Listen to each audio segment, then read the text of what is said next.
Well, good morning, everybody. My name is Scott Shaneman. I'm the director for the Bureau of State Highway Programs, which is in the Division of Transportation Investment Management, kind of a sister division to DTSD, which I think more folks are familiar with. They're on the delivery end of the world. We're on the planning and funding end of the world, and then we all kind of participate in the programming, so we all play nice in the sandbox together. This is my second time presenting here at the DBE Summit, so excited to be here. I'm not sure if they're going to have me back a third time. I turned in my PowerPoint at about 7:30 last night, so I felt really bad about that. But excited to be here, and fun fact, today is actually my birthday. Woo. About a year older than this whole summit, so you can do the math on that. But excited to be here, and let's get into the highway program quantities, lettings, forecast, and I'll make this data as interesting as I can. So start off with a quick review of 2025. We're about 8 months into 2026, so this information is kind of done and dusted, but it is good to see where we were at, to know where we're going here. So 2025 was a pretty big year. We had over 450 projects. Those are individual project IDs. A lot of times they get packaged up into proposals. But overall, we had about $100 million of LET savings in 2025. And with that LET savings, we're able to repurpose those dollars, put more projects into the program, and keep everything on track. So looking at the bottom numbers there, we had a total of 41 projects move out of the programs, 32 move in, but obviously not every project is one for one. So what we're really looking at is maintaining those overall dollar values and quantities based off the goals that we set at the start of every state fiscal year. So what are those goals? So in 2025, we had a LET goal of 1.34 to 1.37 billion. We ended on the high end of that, just over 1.4 billion, with the majority of that being in the improvement programs.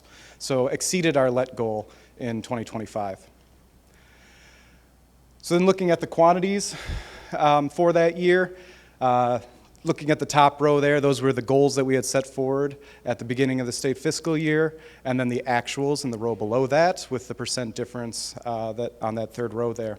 So kind of looking left to right, asphalt, we were above. Concrete, unfortunately, we did fall below that goal. Excavation, base, bridge, were all above expected goals, and you can see the rest there as well. So with those LET savings that we had with the program, we're able to move additional projects in, and for the most part, hit at or above all of our goals. With concrete, there was two projects that really contributed to the loss there. There was a local program project that had some conflicts, had to move out from 2025 to 2026. So not lost. And then there was one project where we had a bust in the quantities, so those quantities were not there. But with that, we've made a lot of process improvements in our QC, QA, making sure that these errors don't happen again. So looking at our 10-year history of letting, before I had mentioned that 1.39 number, that was our highest letting year in recent history here. Even higher than some of the past years, 2018, that had some additional funding attributed to them.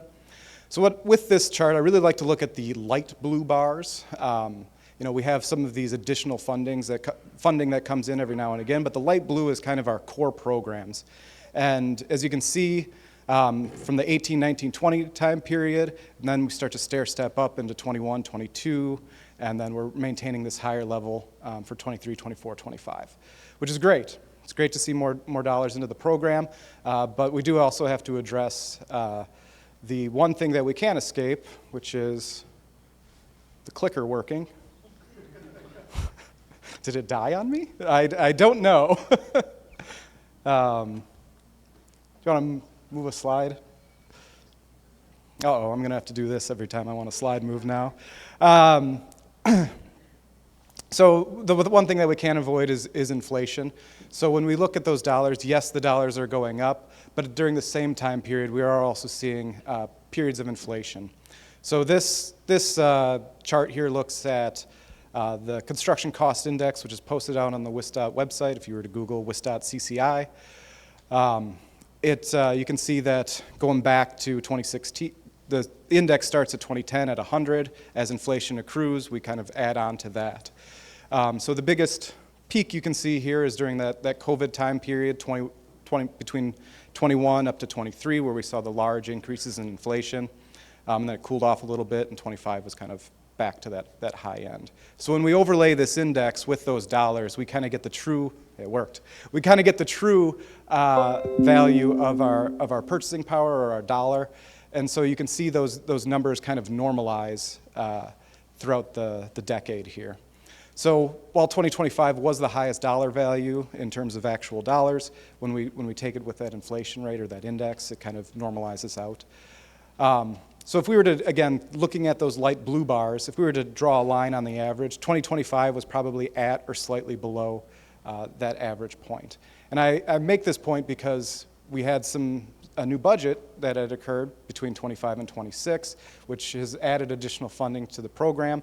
And so if we look at this same chart with 2026 and hopefully here in 2027, we'll likely see that light blue bar kind of increasing and outpacing inflation.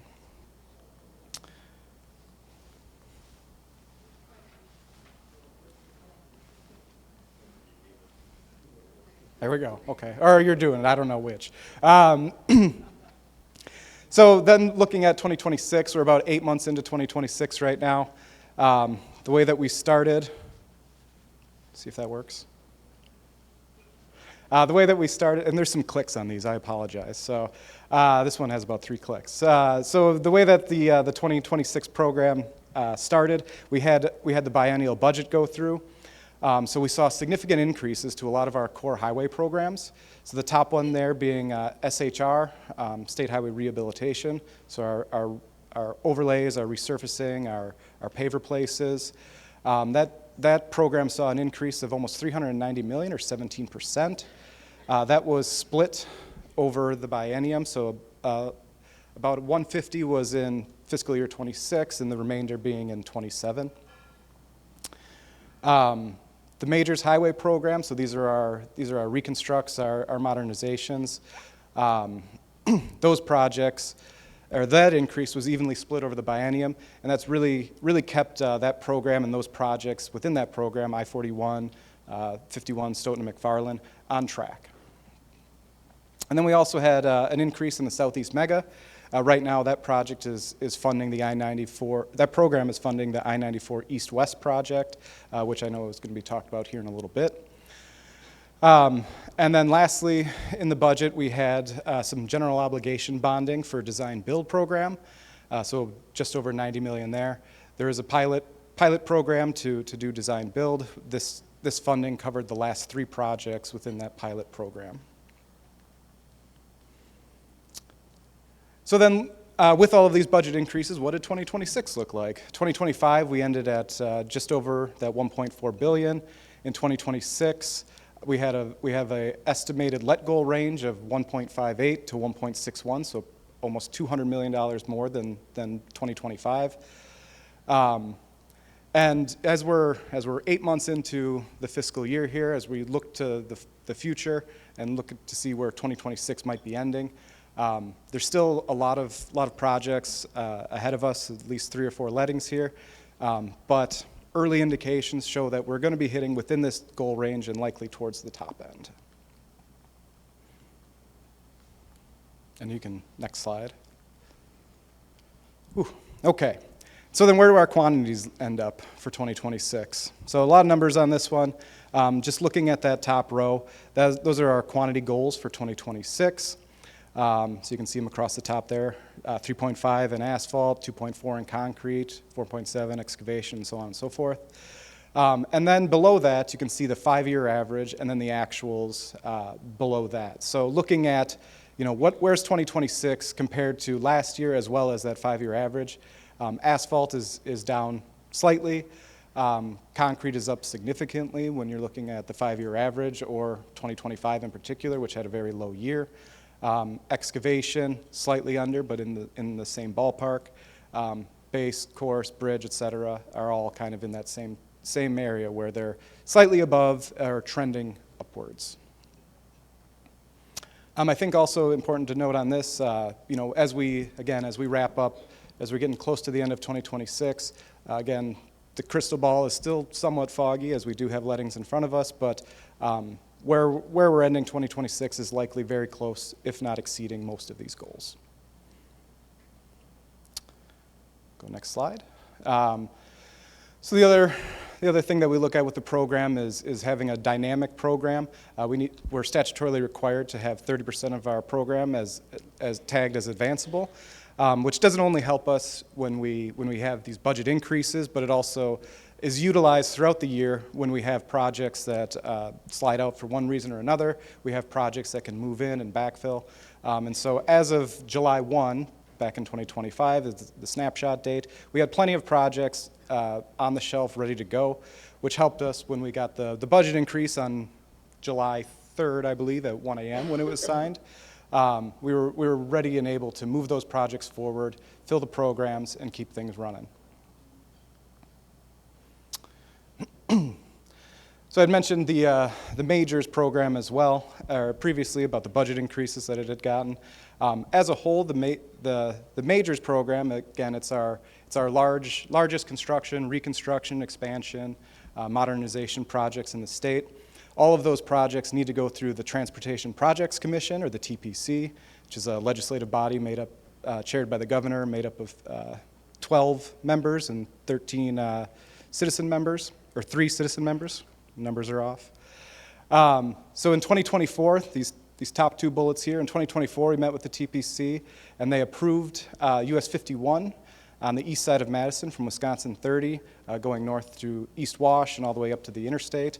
That project was approved to move forward into final design and ultimately into construction, as well as the I-39-90-94, which is the 67 miles of reconstruction and expansion from the Beltline on the east side of Madison there, where the last big major project left off, all the way up to just north of the Dells here.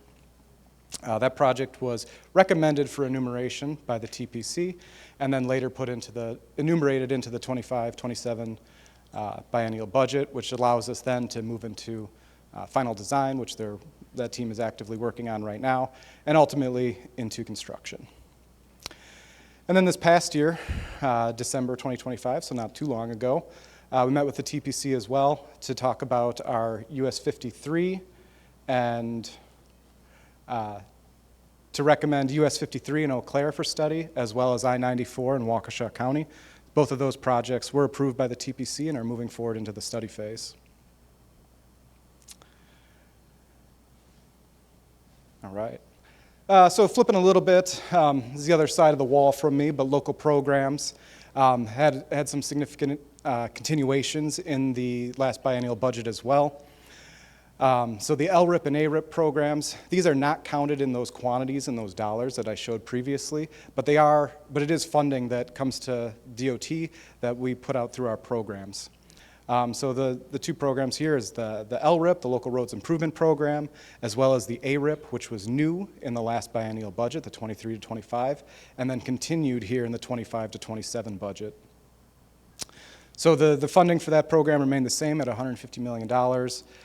They have 2 rounds of projects and awards to go, as well as this year they had a $30 million set aside for small structures under 20 feet. So that is the Local Small Structure Improvement Program, or the LSIP, because everything has an acronym.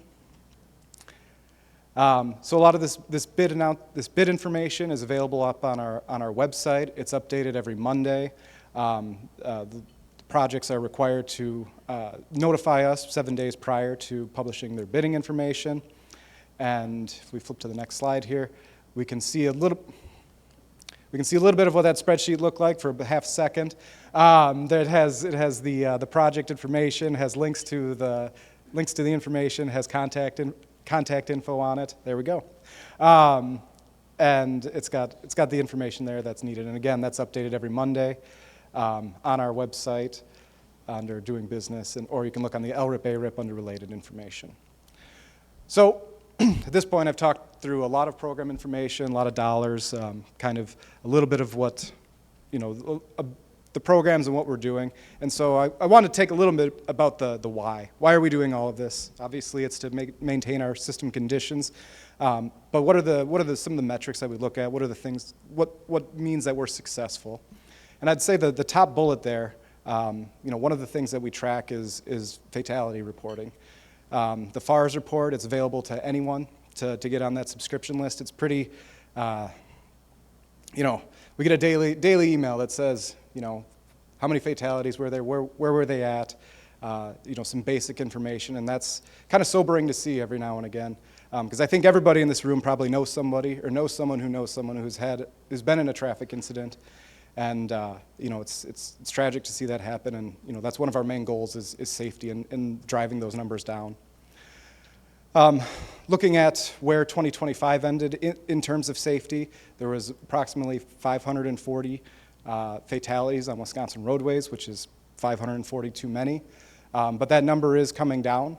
Last year we were in the 570-ish range, but in 2024, and then prior to that, it was just under 600 for several years. So it feels as though things are moving in the right direction as we continue to make these investments into our system. And also, like as I mentioned, making sure that we maintain system conditions for bridges and pavements as well. So lastly, what does the future hold? That's a great question. My crystal ball is not that clear. But there are some things that we do know, and there are some assumptions that we can make as we look forward to future programs and future funding levels. We know that federal competitive grants are going to continue. We have had success with those in the past. We continue to apply for them today and tomorrow. So that is something that's actively on our radar. So opportunities to bring additional funding into Wisconsin.